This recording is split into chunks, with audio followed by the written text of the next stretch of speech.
Peligros de no mortificar el pecado. Ezequiel Hopkins, 1634-1690. Primero, si usted no mortifica su cuerpo, está frustrando la finalidad de sus gracias. ¿Ha implantado Dios en usted un principio noble, activo y divino que resultará victorioso si lo emplea? ¿Y está decidido usted, cuyos deseos carnales y tentaciones están invadiendo su alma y haciéndola su presa, a vivir según ese principio y regirse por él? La gracia tiene en sí una aversión y repugnancia contra el pecado, y donde tiene libertad de hacerlo, lo destruirá. El apóstol nos dice: porque el deseo de la carne es contra el espíritu, y el del espíritu es contra la carne, y estos se oponen entre sí, para que no hagáis lo que quisiereis. Gálatas 5:17. ¿Y qué? ¿Acaso se queda el espíritu inactivo y silencioso bajo tal oposición? No, dice él. El espíritu también lucha contra la carne. En cuanto ve una corrupción, comienza a agitar y sacudir el corazón, y pronto la ataca y la vence, si es que en su engañoso corazón no lo traiciona y armoniza con los deseos de la carne. Ahora considere: ¿no es esto gran ingratitud y falta de sinceridad contra Dios, el Dios de toda gracia? Él, quien al ver su debilidad e impotencia para enfrentar esas corrupciones poderosas que atacan, rugen y quieren dominar su interior, ha enviado el auxilio y socorro de su gracia divina para ayudarle, y usted la traiciona y entrega para ser abusada. Si es posible, aún para que sus deseos carnales tarde o temprano acaben con su vida. Ve, no es una locura y necedad grave descuidar y obstaculizar la gracia divina provista para defenderlo y luchar por usted. Ay, la lucha no es de la gracia sino suya, y no es nada menos que su salvación eterna o su condenación eterna lo que está en juego aquí. Cuando se presenta la corrupción en toda su manifestación y con el diablo a la cabeza, ¿cree acaso que usted puede hacerles frente sin ayuda? La gracia está a su lado para brindarle un socorro seguro. ¿Y lo rechaza usted evidenciando que no le interesa su auxilio?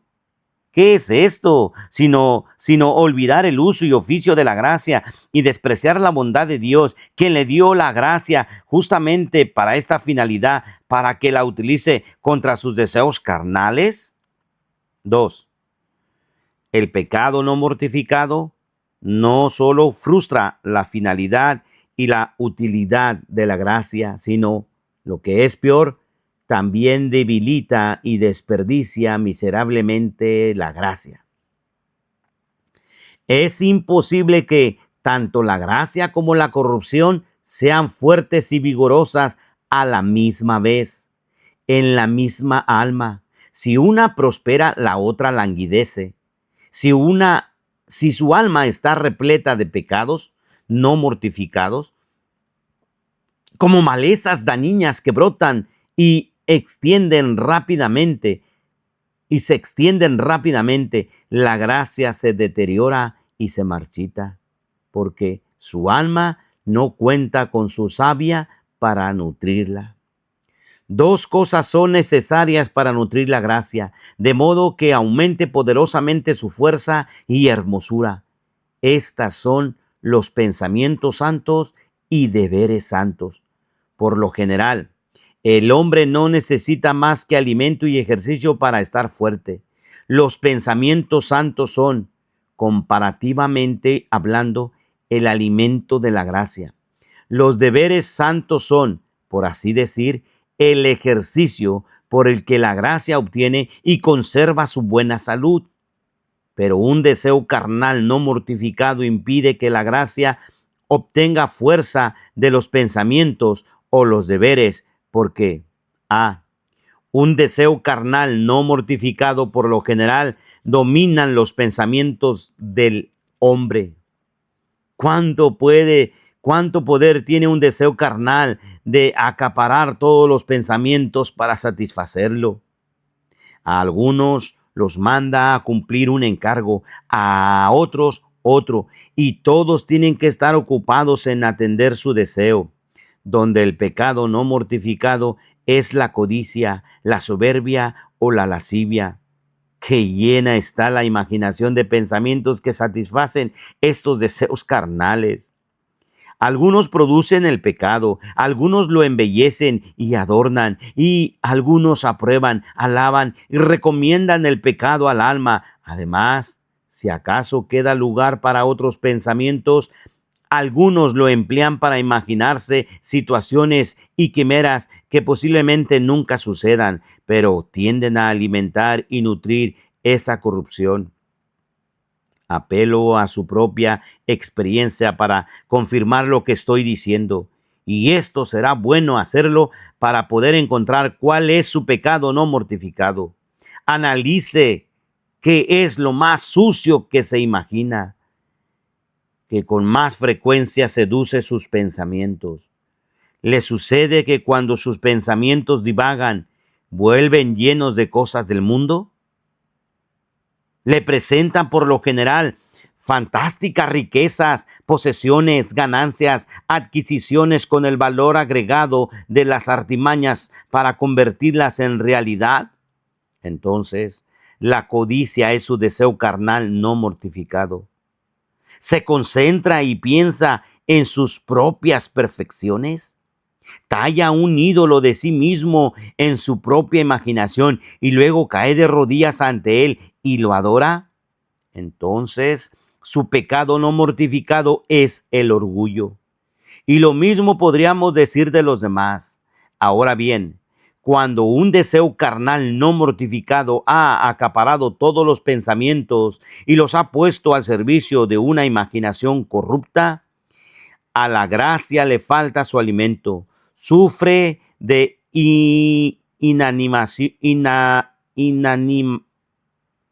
sufre inanición. No es de extrañar si languidece o decae. B. Un pecado de la carne no mortificado obstaculiza e interrumpe la vida, el vigor y la espiritualidad de los deberes santos.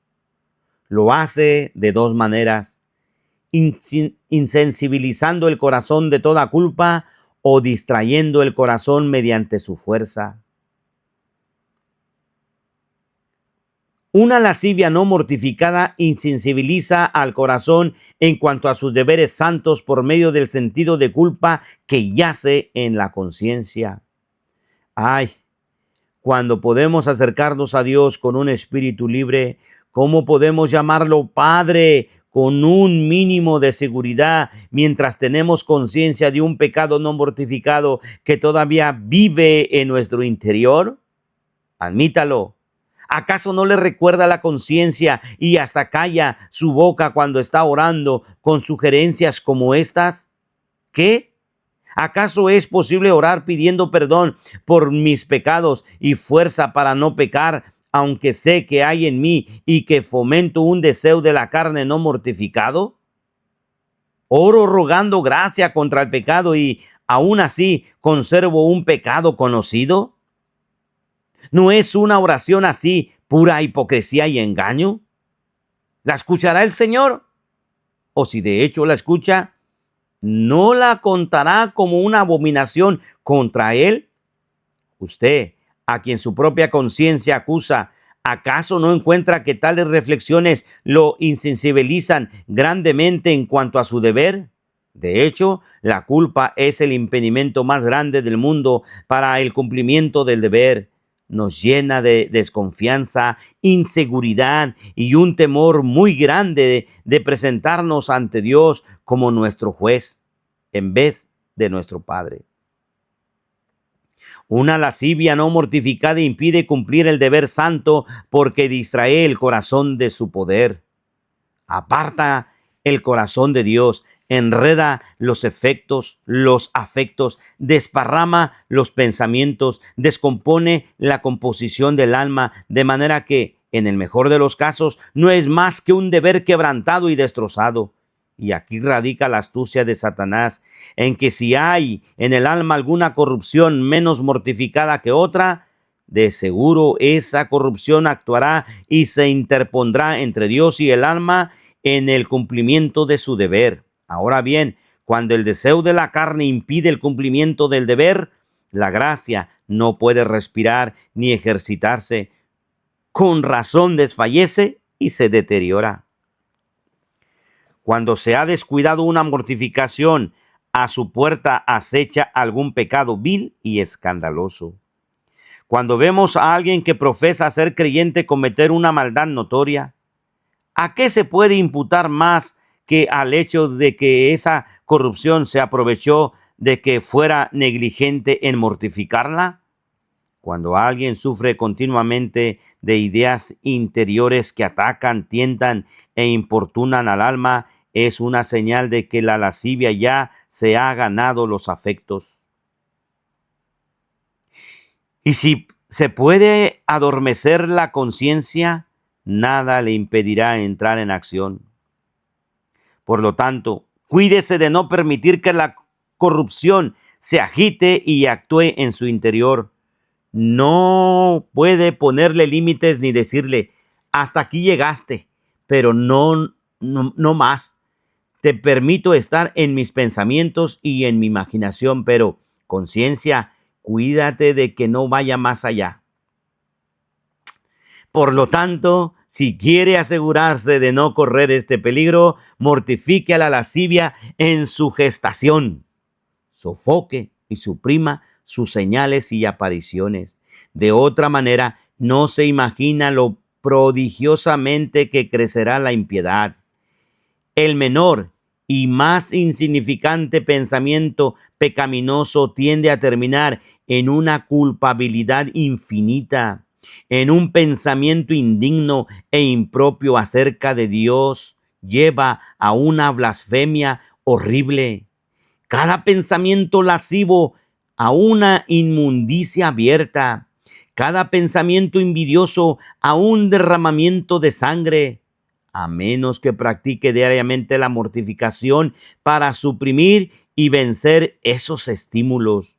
No puede saber cuántos pecados destructores del alma le pueden impulsar a cometer. Una lascivia no mortificada aleja al corazón de su amistad y comunión con Dios. Hay solo dos cosas que mantienen la amistad entre Dios y el alma. De parte de Dios, las comunicaciones llenas de la gracia de su Espíritu, por medio de cuya influencia iluminadora, avivadora, sustentadora y reconfortante conversa con aquella alma a la cual otorga su gracia. De nuestra parte, el estado espiritual del corazón por medio del cual conversamos con Dios con delicia santa, libertad y frecuencia, con una cordial y sincera obediencia. Pero una lascivia no mortificada destruye esta amistad entre las dos partes.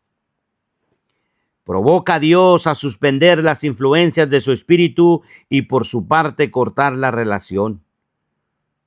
Por la iniquidad de su codicia me enojé y le herí, escondí mi rostro y me indigné. Isaías 57:17.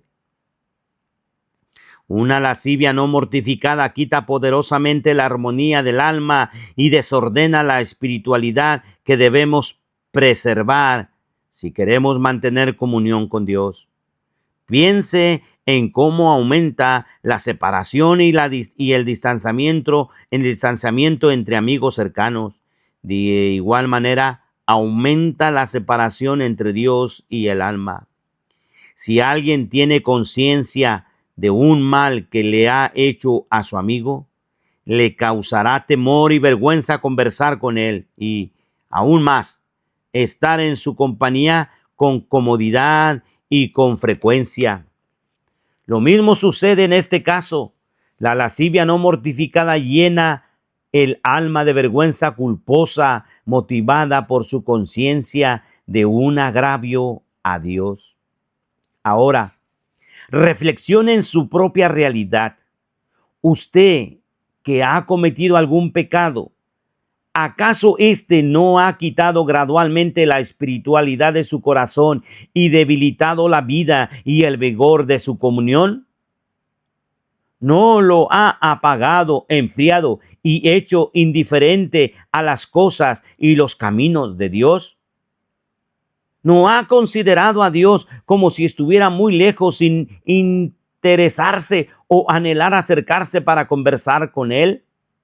¿No cree usted que ha llegado el momento de mortificar ese pecado que ha causado esta división entre Dios y su alma y que se deshaga de lo que ha causado tensión y disensión para poder renovar su amistad con Él? Permítame decirle que me temo que de otra manera esta enajenación aumentará hasta convertirse en una lamentable apostasía y terminando en una pavorosa perdición. Piense lo que le costó al Señor Jesús expiar la culpa del pecado, sufriendo en nuestro lugar la ira del Dios grande y terrible. Las meditaciones de un Cristo crucificado son meditaciones que crucifican en gran manera al pecado. Él sufrió lo imaginable por el pecado, lo inimaginable por el pecado. Fue una ira divina la que sufrió su alma por el pecado. Fue una ira sin paralelos, manifestada en toda su plenitud hasta la última gota. Y caeremos tan fácilmente en esos pecados que causan estos sufrimientos de Cristo. John Flavel. Los mejores creyentes que están seguros de ser libres del poder condenatorio del pecado tienen, no obstante, que ocuparse todos sus días en mortificar el poder del pecado que mora en ellos. John Owen.